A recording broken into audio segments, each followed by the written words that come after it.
Good morning, everyone. Good morning, Rabbi. We are learning Mishna Bava Kamma. Excuse me. Perek Daled, Mishna 4. Perek Daled, Chapter 4. Mishna Beis, Mishna 2. Okay. Shar Shemuad Laminai Ve'Namuad L'She'enaminai. Now we know that a shar, an animal, will become a muad, meaning it becomes its nature to gore, to damage, after it does it 3 times and the owner is warned about it. Now, typically, if an animal becomes a muad to gore, to damage, then whoever or whatever, it would seem that, we'll see soon, it becomes, once it damages 3 times, it's considered muad for anything that it damages. Doesn't make a difference what it's damaging. But what happens in the following case? Shar shehu muad leminoi v'nemuad l'she'ena minoi. It becomes a muad for its own kind, but not for something that is not its own kind. Meaning, the ox gored other oxen 3 times, but did not gore any other type of animals that would have the chance to do so.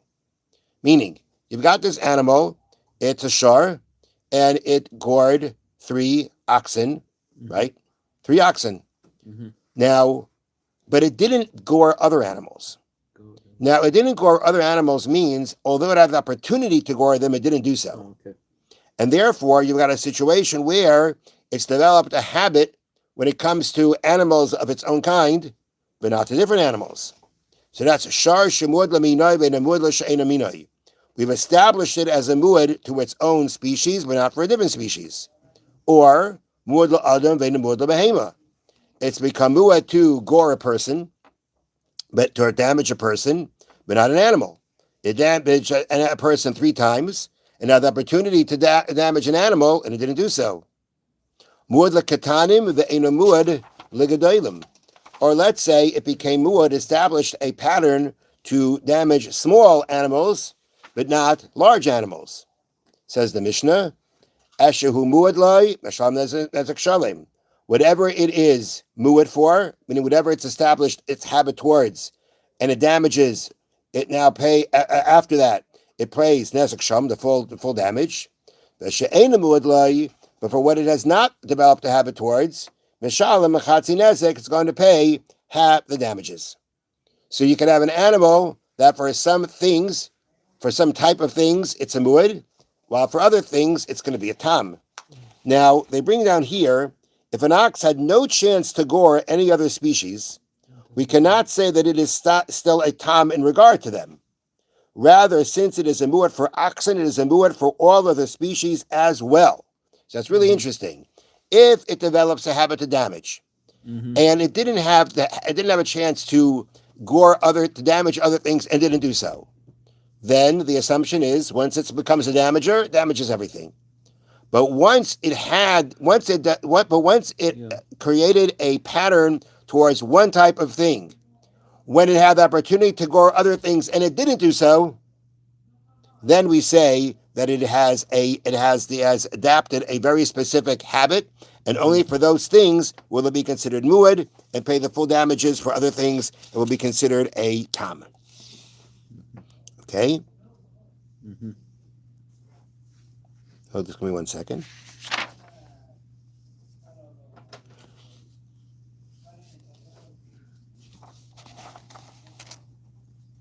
Okay. Now, let's continue. Rabbi Yehuda. They said it for Rabbi Yehuda. Now, this is going to be a very similar, just as that's kind of in many ways reinforcing the same thing that we had before, just in a little bit of a different scenario. Rabbi Yehuda. They said to Rabbi Yehuda,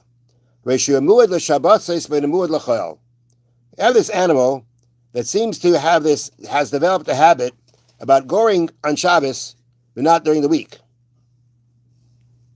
Okay, so like, how are we supposed to look at that? Omar lahem, he said to them, "L'Shabbosais mishalem nezek shalem." For Shabbosis, if it gores on Shabbos anymore, it's going to pay the full amount. But if it did it during the week, mishalem chatzi nezek, it pays half damages. Now, Here, let's elaborate here. That is, it gored on 3 consecutive Shabbos days, but did not gore animals that it saw on weekdays. If we say that its goring is linked specifically to Shabbos, the owner would have to pay in full for damage it does on Shabbos, but only half for what it does on weekdays. However, if we say that all days are considered the same, and thus its goring is not linked to Shabbos, the ox is not a muad at all. That's very interesting. Why? Because it refrained from goring during the days that came between each Shabbos and the next. You get that? Meaning, guys, we're going to see something like that in the future. Oh, no. On the contrary. Here's the point like this.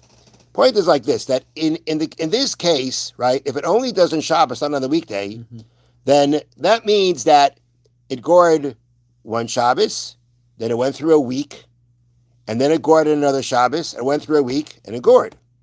Now, in the middle of the week, it had the opportunity to gore and didn't do so. Well, if that is the case, then what happens is that essentially the whole idea of it becoming a muad should be interrupted. If you link it to Shabbos, if you could say it's a Shabbos thing, right, then 3 Shabbos in a row will be enough. And what's happening in the middle doesn't matter, because if you link it to Shabbos, then it's only about Shabbos. But if Shabbos is not anything unusual, then Shabbos is not like any other day of the week, then any time an animal gores, has an opportunity to gore again and doesn't do so, that breaks up the pattern. That breaks up the creating the pattern. If you have an animal that gores on one day, and the next day, and it has an opportunity to gore and it doesn't, and then in the next day it gores, and then the next day it doesn't gore, and the next day it gores, did it become a muad because it gored 3 times? No, because in between each time it had the opportunity to gore, as the previous time it didn't do so. So if Shabbos is no different than any other day of the week, then if it doesn't gore during the week, it won't even become a muad. So therefore, that was the question posed. The question posed was, when it only gores on Shabbos, can we make some kind of a Shabbos pattern out of it, something unique about Shabbos, or not? Now, what's about Shabbos? Like, just because it's Shabbos, what's about Shabbos? You have to have some kind of reason that Shabbos should make it a little bit crazy, right? So maybe it's because of the chonk you feed it, right? Exactly what I was going to say. But animals don't eat chonk. Okay? Oh, yes. Okay, sorry. So we think. Okay.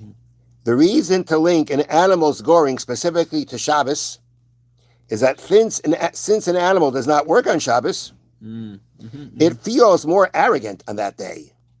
A feeling that might make it more aggressive. Meaning, like, if the animal's sitting around, I don't know, he calls it arrogant. I would have called it bored. But again, I'm not, but that not an animal specialist. So, but at the end of the day, there's something about when the animal doesn't do work, then it kind of gets a little bit too full of itself and gets aggressive. A different explanation that since people wear special clothing on Shabbos, the animal will not recognize even people that it sees often, which might provoke it into attacking. Seeing strange people can get it going. Now, I would assume that this explanation is more about people than the animals. He calls it a different explanation. I would think that, again, for if it's only goring animals on Shabbos, it would probably be the first reason. If it's goring people on Shabbos, it could be either reason. Okay, but that was the question. So is this enough? If what we just said, is that enough to say that we can say there's a Shabbos specific, there's a pattern specific to Shabbos? And he said to them, the Shabbos, his answer was, for Shabbos, if it gores from now on Shabbos, it pays full damage. If it gores otherwise, it pays half damage, which means there is a specific pattern related to Shabbos. Now, Ema Sai Hutam. Now, when does this animal revert back to being a tam?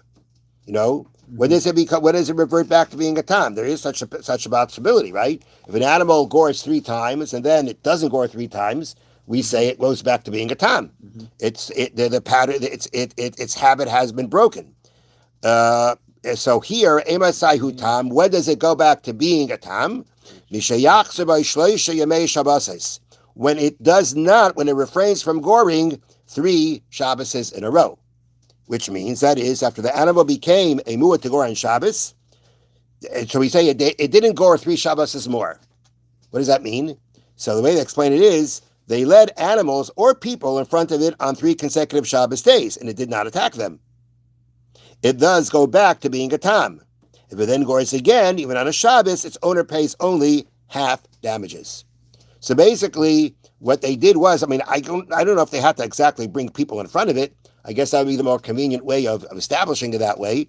But in order to say that it's not a mu'ud anymore, you bring people or animals in front of it, right? If it doesn't start charging after them, of course you don't wait for them to do it. Yeah. If it doesn't start charging after them, that for three times, meaning it had the opportunity to gore and it didn't do so, then that means its habit is gone. And then if later on it gores, it's starting the whole process over again. It's a tam, and it only pays half nezek. Have a wonderful day. A good chodesh tov. Thanks,